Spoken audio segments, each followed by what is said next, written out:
The photos we'd uncovered provided evidence that the Thai military were towing refugees out to sea.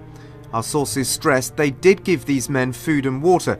The Thailand's Prime Minister, who recently came to power, says the practice is wrong and the government is investigating. I believe that at times when there is, as I said, a lot of pressure in terms of the numbers of these people coming in, there are attempts, I think, to try to let these people drift to other shores. I have asked whether people are aware of such practices. The one thing that is clear is that when these practices do occur, it is done on the understanding that there is enough food and water supplied. But I was still concerned about what happened to the men in these photos. We'd been told they were towed out to sea on the 19th of January, but they hadn't been seen since. But then we got news of a boatload of Rohingya who'd come ashore in Indonesia, hundreds of kilometres to the south of Thailand. Could this be the same boat in the photos we've been given? We travelled to the Indonesian port of Idi, where we were told a fishing boat had found a group of half-starved Rohingya drifting in a boat far out to sea. And this was the boat they arrived in. It looked exactly the same as the one in the photos, even down to the distinctive planking on the side. We found some of the Rohingya men in the local hospital. They were covered in scars and claimed they were beaten while being detained by the Thai authorities, who, according to them, finally towed them out to sea and cut them adrift. The Thai Prime Minister insists there was no abuse meted out by Thai forces, but when I showed the Rohingya the photos, they recognised the beach on Koh Sai Deng, the island where they'd been detained. Their accounts were confusing. Different men gave different dates, different numbers of Rohingya on their boat.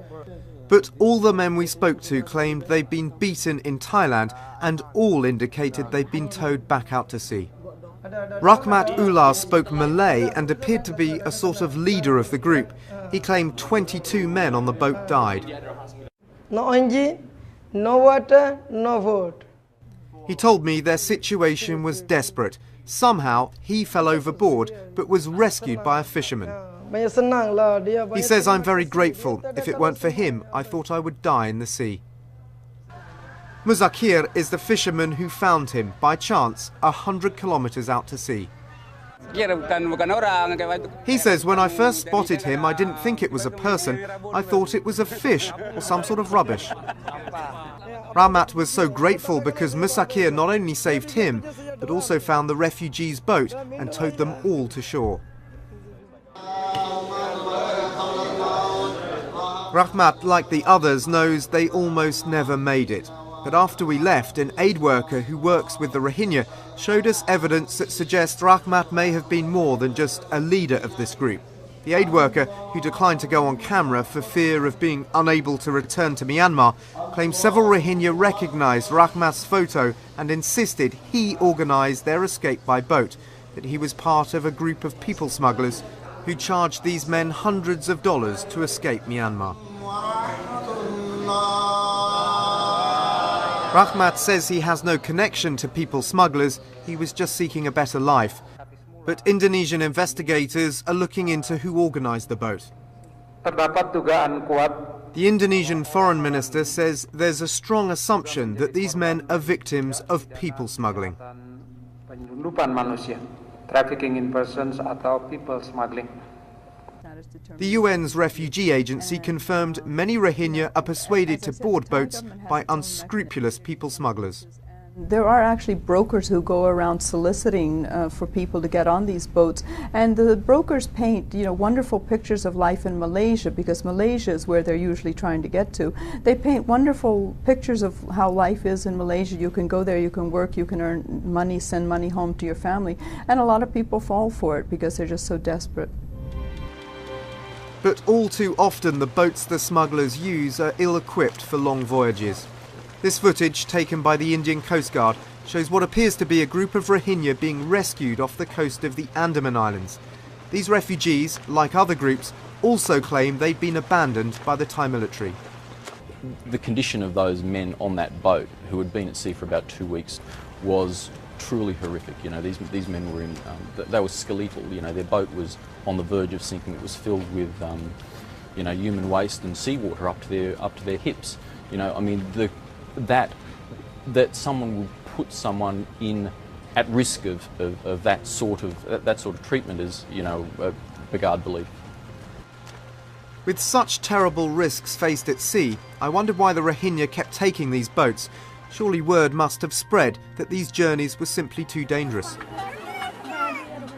Well, you only have to look at the way most Rohingya are living to see why they're willing to gamble with their lives. Simply put, they're so desperate to escape terrible poverty and persecution. This is one of the Rohingya refugee camps in Bangladesh, right on the border with Myanmar. The grim daily grind of life in the camps is starkly highlighted by these striking photos. Squalid conditions endured by tens of thousands of stateless people in sprawling shantytowns. But human rights activists say inside Myanmar, the Rohingya have to cope with much worse. Things like forced relocation, forced conscription, forced labor, these things are exacerbated for the Rohingyas. And in addition, they suffer from what is really systemic discrimination, systemic persecution. Things, for example, like not being able to marry outside of their ethnicity, very strict restrictions on movement, the inability to work for the government, to hold jobs as civil servants. They're summarily disenfranchised. They're not able to vote. They're not even held to be citizens. Our attempts to get an on-camera interview with the Myanmar authorities were unsuccessful, but a letter to the press and diplomats signed by Yi Mint-ong, the Myanmar Consul General in Hong Kong, gives an idea of how the Myanmar government views the Rohingya. It argues the Rohingya are not from Myanmar because of the colour of their skin. The letter says, in reality, Rohingya are neither Myanmar people nor Myanmar's ethnic group. You will see in the photos that their complexion is dark brown. The complexion of Myanmar people is fair and soft, good looking as well. He quips that the Rohingya are as ugly as ogres. Amnesty International also has evidence of military orders given in the early part of this decade, coming from the very top, that describes the Rohingyas as not human.